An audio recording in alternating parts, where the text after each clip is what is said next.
In previous topics, we learned that by using the installed platform, we can develop and launch new applications.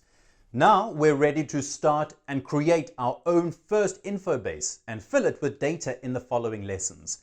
The central technological concept used in 1C Enterprise that combines all the elements that the 1C Enterprise platform can offer is InfoBase.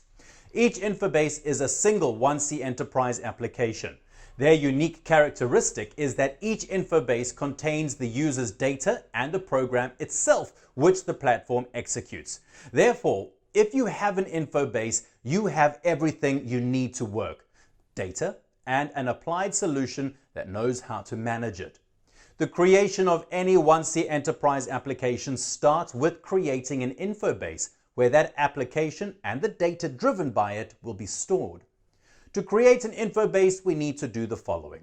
Launch 1C Enterprise. Click the Add button.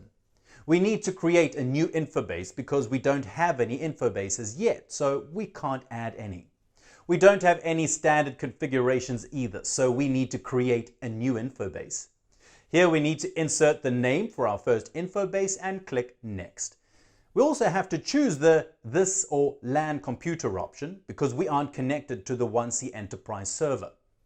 The next step is to choose the directory to store your InfoBase and your whole InfoBase language.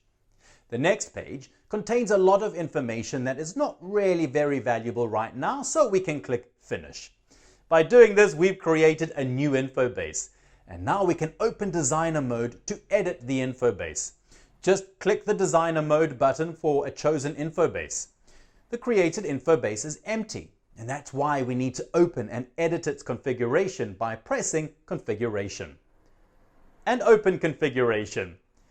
The configuration window and the configuration tree appear that contain all the metadata objects that we will discuss in the next part. So now we're ready to work.